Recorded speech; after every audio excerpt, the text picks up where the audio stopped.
Pandemi COVID-19 dari perspektif sosial demografi merupakan sebuah penelitian kolaborasi antara Badan Pusat Statistik dan Organisasi Riset Ilmu Sosial dan Humaniora Badan Riset dan Inovasi Nasional. Terdapat 12 lokasi penelitian yang dipilih: Sumatera Utara, Samosir dan Binjai, Jambi, Merangin dan Sarolangun, Kepulauan Riau, Batam, Jawa Barat, Depok, Jawa Timur, Kabupaten Malang, Kalimantan Barat, Entikong, Bali, Sulawesi Tengah, Sigi dan Palu, Maluku Utara, Halmahera Timur, Nusa Tenggara Timur, Sumba, Maluku, Maluku Tengah, dan Papua.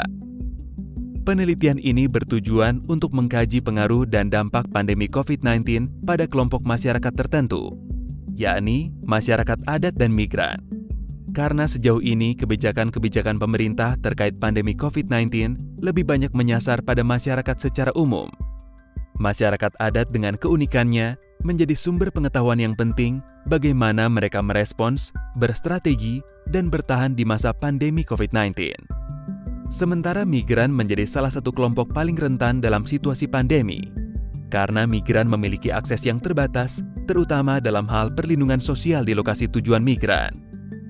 Aspek-aspek sosial demografi dapat dilihat sebagai faktor yang memengaruhi kerentanan terhadap pandemi COVID-19.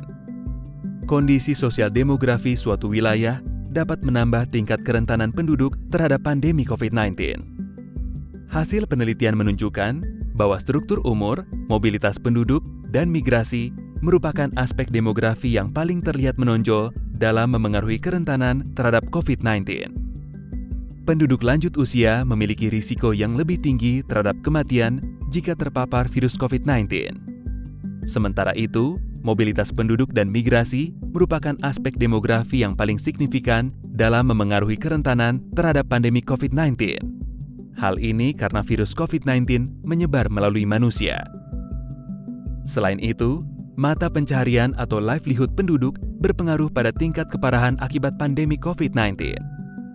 Kegiatan atau upacara adat di lokasi penelitian sebagian besar masih dilakukan.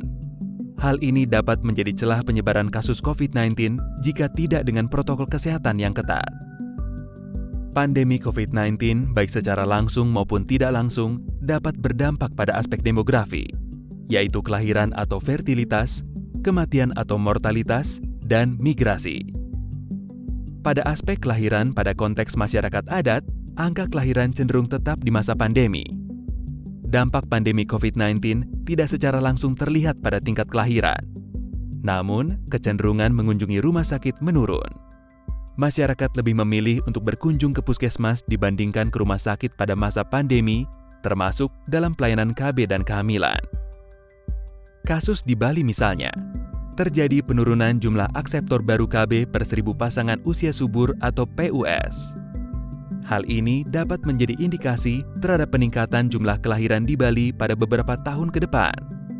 Sementara itu, di beberapa masyarakat adat, seperti di Maluku Tengah, Sumba, dan Kabupaten Malang, cenderung tidak mengalami perubahan signifikan, karena mereka terbiasa mengakses alat KB melalui bidan dan puskesmas. Kemudian, pada aspek mortalitas, kasus kematian pada masyarakat adat akibat COVID-19 tidak banyak ditemui. Namun demikian, data kematian akibat COVID-19 pada masyarakat adat masih sangat terbatas. Dua wilayah yang menjadi zona merah COVID-19 dalam konteks masyarakat adat adalah Bali dan Jawa Timur. Sedangkan dari aspek mobilitas penduduk dan migrasi, mobilitas keluar mengalami penurunan yang cukup signifikan di masa pandemi. Sedangkan untuk mobilitas masuk, banyak para migran yang kembali ke kampung halamannya. Selain itu, pandemi COVID-19 juga berdampak pada tertundanya para migran terpaksa karena bencana alam untuk pindah ke hunian tetap karena adanya realokasi anggaran. Ada 3 jenis migran yang terdampak, yaitu migran pendidikan, migran pekerja, dan migran terpaksa. Pada masa pandemi COVID-19, terdapat migran yang memilih kembali ke daerah asal. Namun, tidak sedikit pula yang memilih untuk bertahan di lokasi tujuan. Migran pendidikan adalah mereka yang menuntut ilmu. Mereka berlokasi di Depok. Sebagian besar para migran ini kembali ke daerah asal dan hanya sedikit yang masih bertahan di kos sekitar kampus mereka.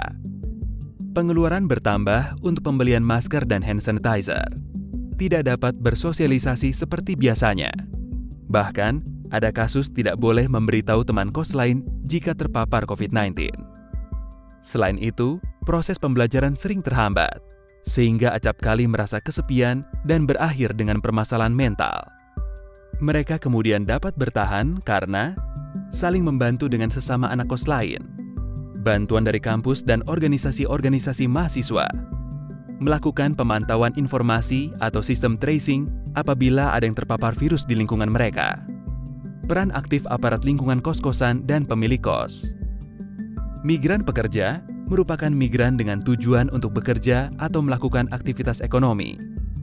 Pekerja ini terdiri dari pekerja migran Indonesia atau PMI dan pekerja di dalam negeri.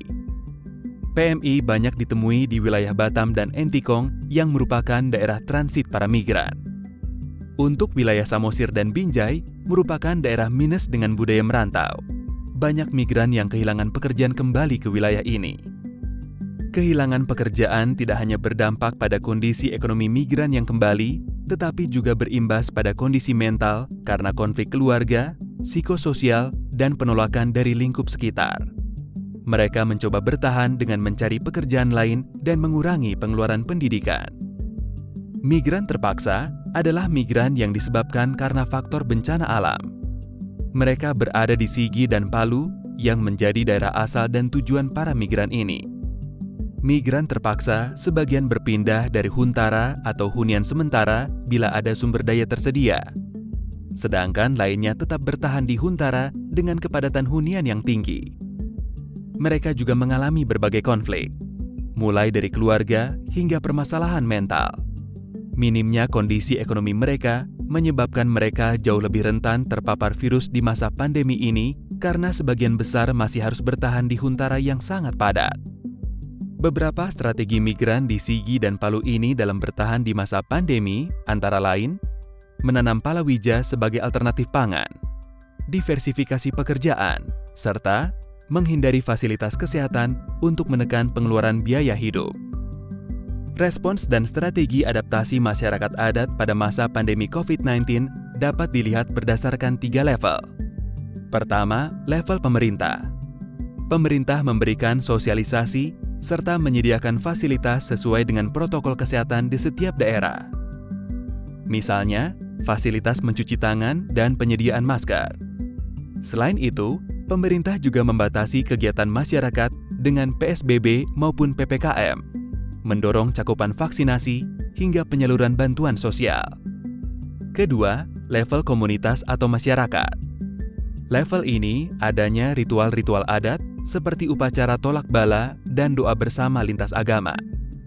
Selain itu, pertanian kini menjadi sektor utama menyambung hidup serta mengembangkan kelembagaan berkelanjutan di tingkat masyarakat. Ketiga, level individu. Di tingkat individu, berbagai cara dilakukan untuk dapat bertahan di masa pandemi.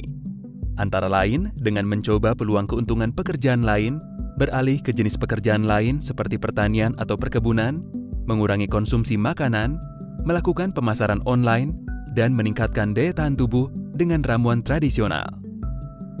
Kajian ini dilakukan dengan harapan dapat memberi gambaran mengenai pandemi COVID-19 dari sisi sosial demografi, juga seperti apa persepsi, respons, dan strategi adaptasi mereka dalam menghadapi pandemi COVID-19.